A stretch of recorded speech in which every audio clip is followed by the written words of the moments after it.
Okay, magandang buhay, beautiful people. Again, gagawa na naman po tayo ng isang healthy recipe para po sa ating pamilya, especially po sa ating mga chikiting. Gagawa po tayo ngayon ng chicken nuggets, okay? So, ito po ating chicken nuggets na to is, makikita nyo, lalagyan ko po siya ng carrots, lalagyan ko po siya ng leeks, and then, ito pong aking Nor cubes na chicken.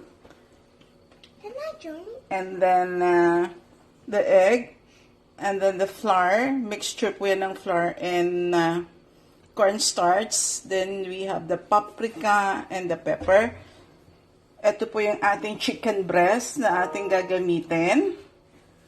And then we will be using ito pong ating grinder. So pagsasama-samahin lang po natin yan. At makakagawa tayo ng masarap na chicken nuggets. Okay.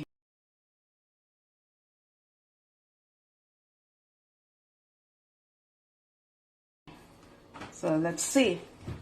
This is my apo. Mamaya siya titikim ng chicken nuggets na yan.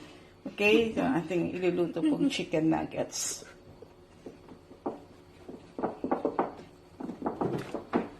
Again, kung bago po kayo sa aking channel, don't forget to like and then subscribe and then click nyo na rin po yung bell, yung notification bell natin para ma-notify po kayo every time na may bago tayong recipe.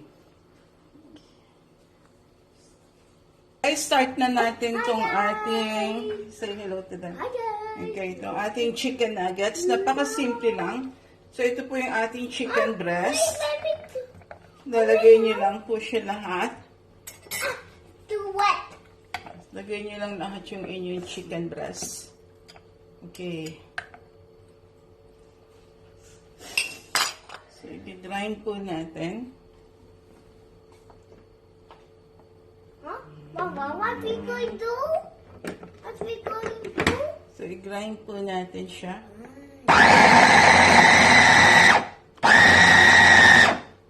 Okay. So, after po na mag-grind natin yung breast, i-add natin itong ating carrots. Yan, para healthy po yung nuggets nyo. Add nyo na rin yung inyong chicken cubes, plus the leeks. Yan, okay.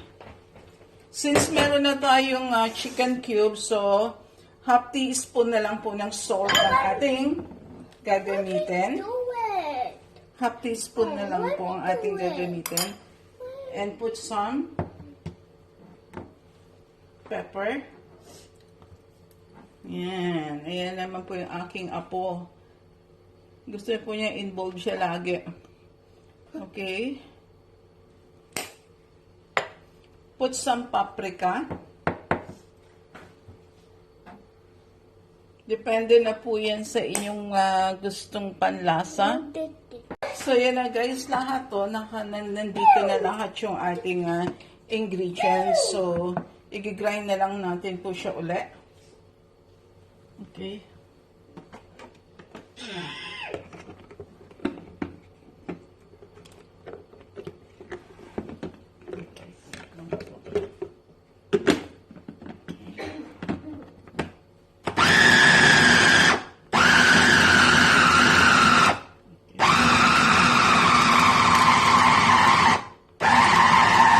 So, kita nyo, mix na siya.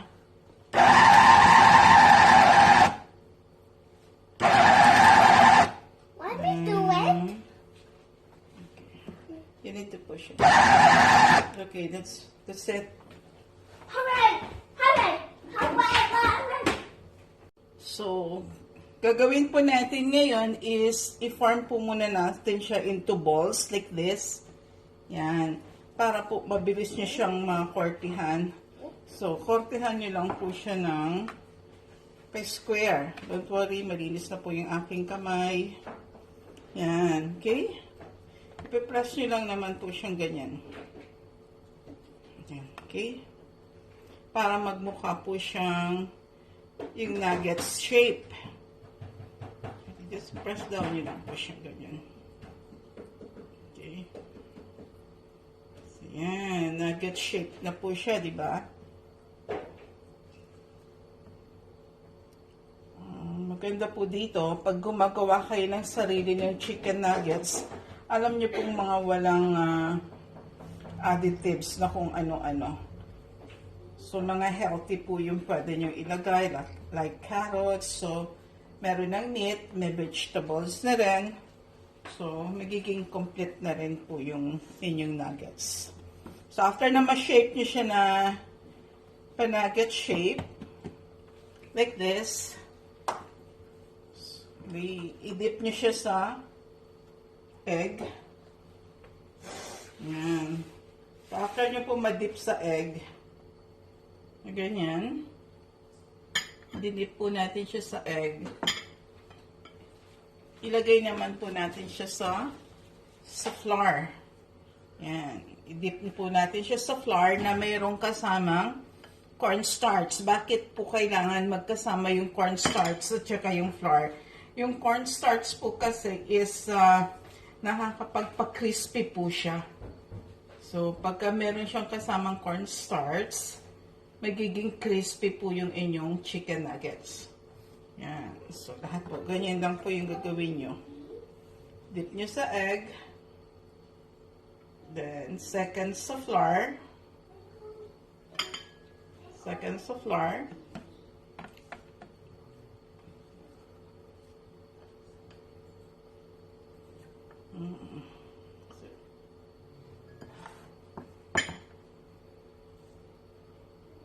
Iayos nyo lang po yung shape niya. So, depende na po sa kapal na gusto nyo.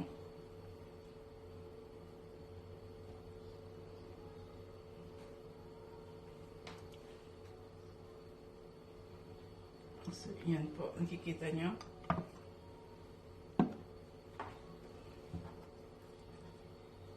Dip sa egg. And then sa flour.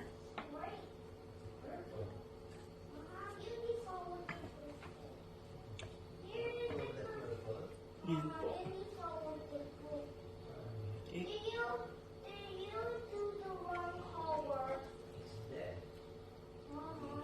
Dip nyo sa egg. Then flour again. So, ang bilis lang po na makagawa ng chicken nuggets. So, pwede nyo po itong stock sa inyong freezer. So, every time na gusto ng mga bata ng chicken nuggets, pwede nyo na po siya ready to fry na po siya kagad. Okay. So, yan. Hanggang matapos nyo yung ginawa nyo na mixture. Okay? So, i-deep fry po natin siya at titikman po natin. Okay, ito na po yung ating chicken nuggets. Ready na po para sa ating pag-deep fry. So, i-deep fry na po natin siya. Okay, ilalagay na po natin yung ating mga nuggets. Pa-fry na po natin sila.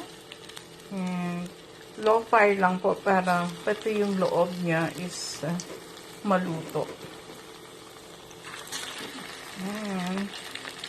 So, pag nag-golden brown na po yan, pwede nyo na po siyang hanguin. Tutupan po natin siya. Okay? So, yun na po siya. Tingnan nyo yung color niya. So, mas i-brown pa po natin siya para mas crunchy po.